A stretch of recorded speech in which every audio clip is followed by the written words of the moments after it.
Qué pena con ustedes, la tecnología nos ha jugado una mala pasada y se interrumpió entonces la transmisión.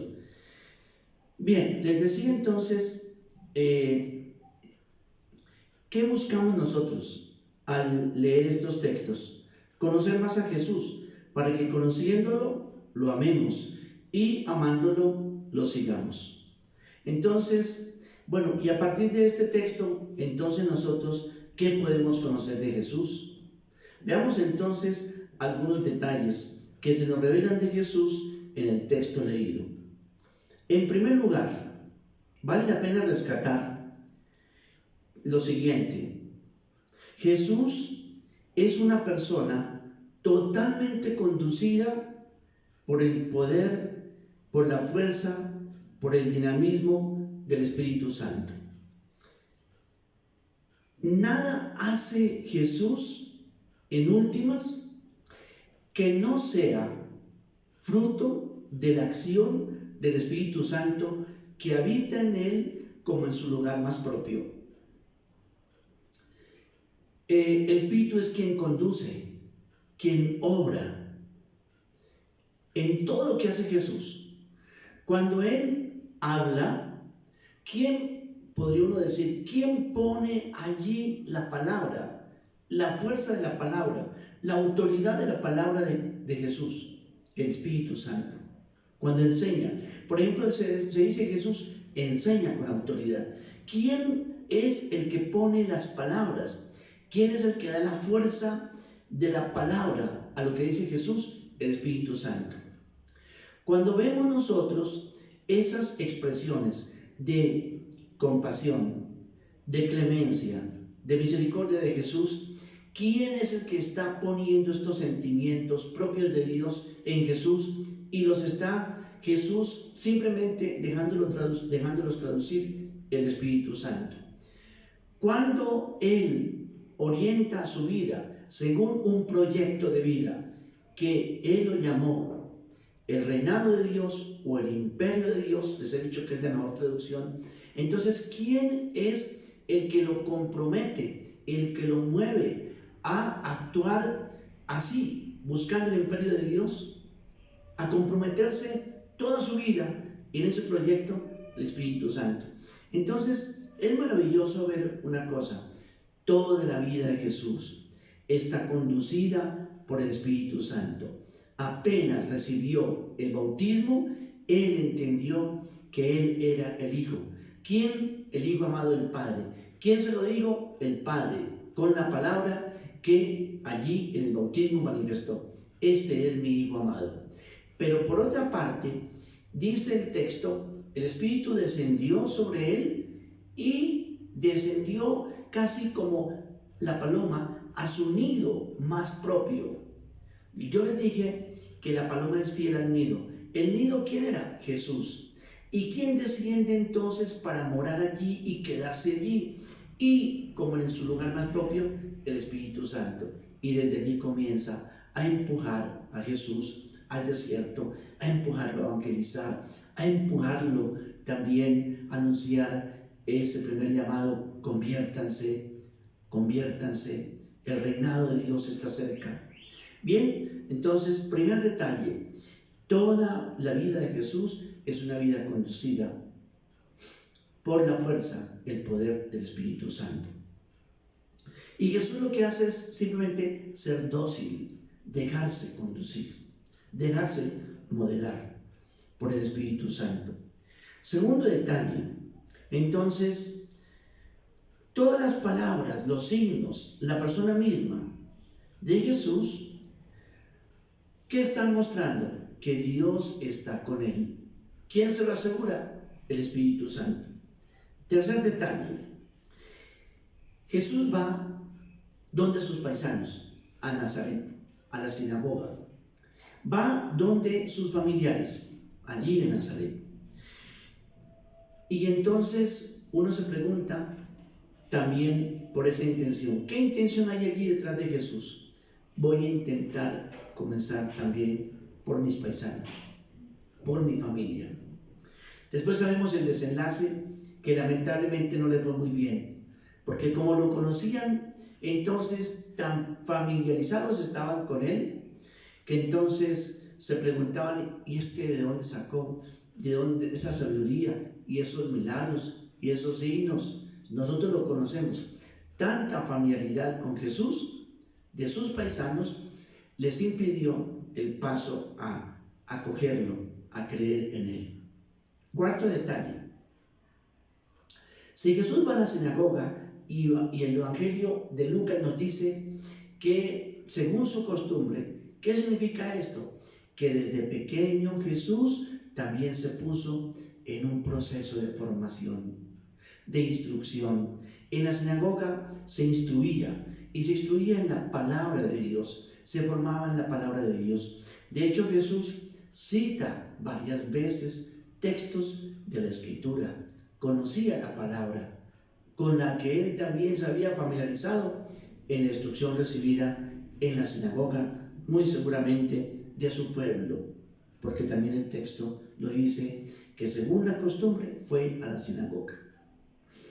Quinto detalle, Jesús tiene una misión clara, y una misión en la que los pobres son los preferentes.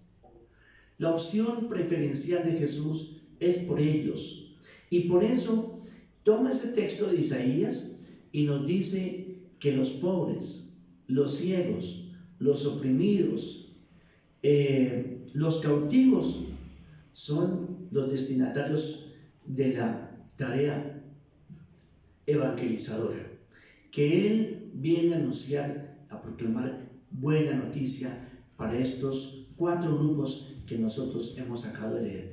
¿Y quiénes son esos grupos? Los marginales, los excluidos también, los pobres, los que se encontraban como al margen.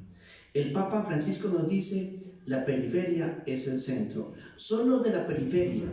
¿Por dónde hay que comenzar?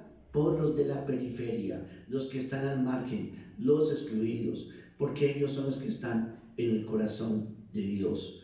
¿Por qué? No es que no quiera tampoco a los otros, inclusive los que viven en el centro. Lo que pasa es que los pobres, excluidos, los marginales, los de la periferia son también los que menos oportunidades tienen, pero también son los que van quedando, digamos, como al margen de decisiones, de opciones, de oportunidades.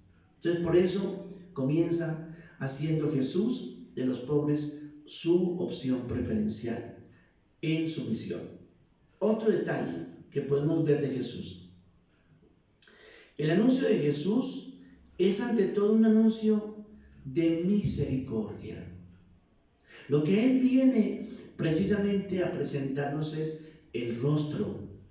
En Él, el rostro compasivo, clemente y misericordioso de Dios. Y por eso les decía, ese detalle de suprimir del texto de Isaías lo que aparecía también en ese versículo del capítulo 61, que había sido enviado este mensajero ¿a qué? A proclamar el día de venganza de Dios. Dios, Jesús, no viene a proclamar venganza, no viene a anunciar el desquite, la venganza de Dios. A pesar de que en el Antiguo Testamento se entienda en la comprensión de Dios eso, sin embargo, Jesús no viene a eso. Él viene a mostrar el rostro misericordioso, a ofrecer reconciliación, perdón, remisión de los pecados. En otras palabras, a mostrar misericordia, acciones favorables en favor de nosotros. Todos, así seamos también pecadores, con mayor razón.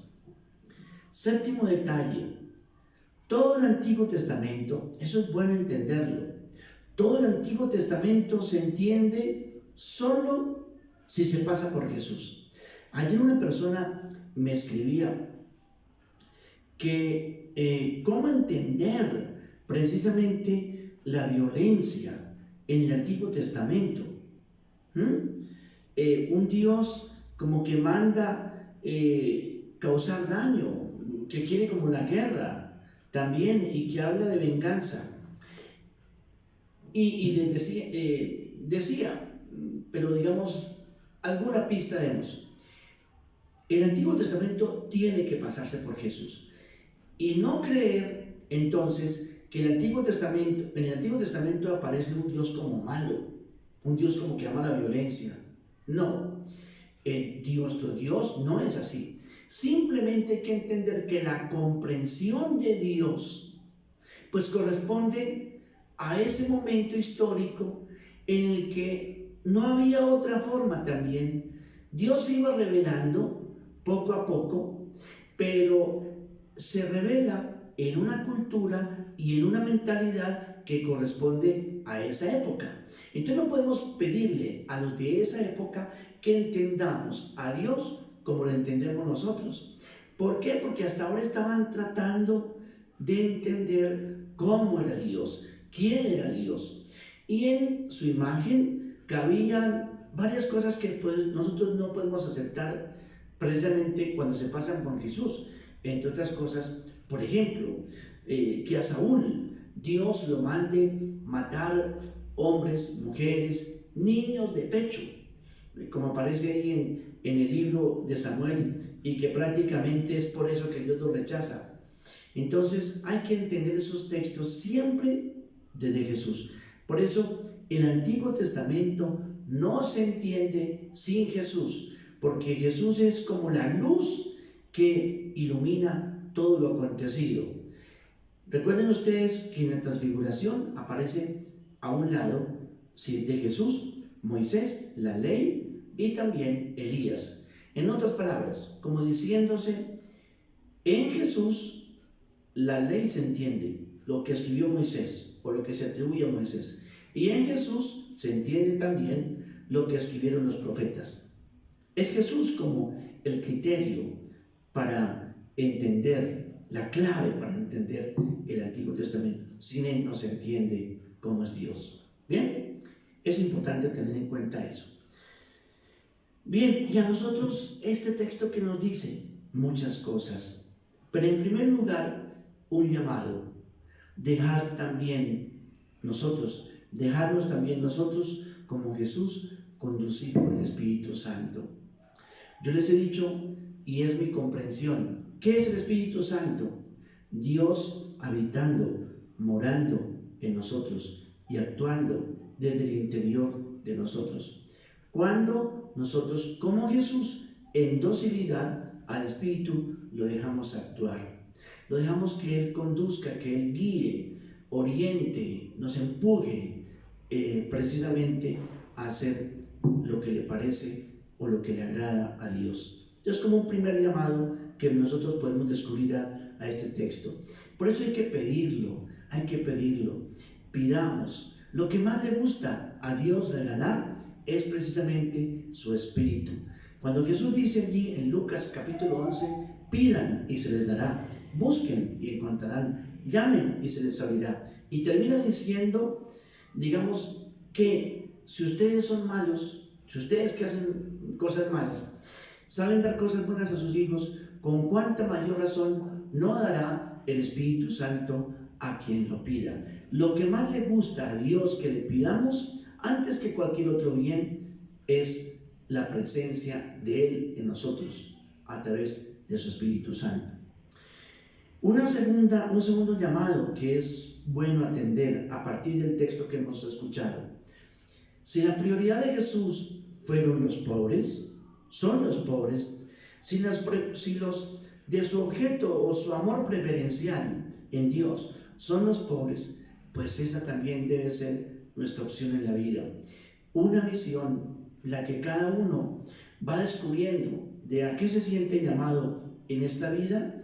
Pues bien, lo que usted y yo hagamos, que primero pensemos siempre o dirijamos nuestra atención primera a los menos privilegiados, a los menos favorecidos, a los más empobrecidos, a los más marginales, a los más también situados allá en la periferia, a los más pobres, en últimas. Ellos deben ser siempre en nuestra vida y en nuestras decisiones los primeros, los del amor preferencial. Y así nosotros, como que también replicamos la imagen de Jesús en nosotros. Bien, dejemos ahí, ese es entonces el mensaje. Qué pena por la interrupción de la transmisión, pero son las fallas técnicas con las que uno pues tampoco cuenta. Que este tiempo de pandemia entonces nos ayude, como lo pretendemos, a conocer más a Jesús para amarlo y seguirlo. Así sea. Buena tarde para todos.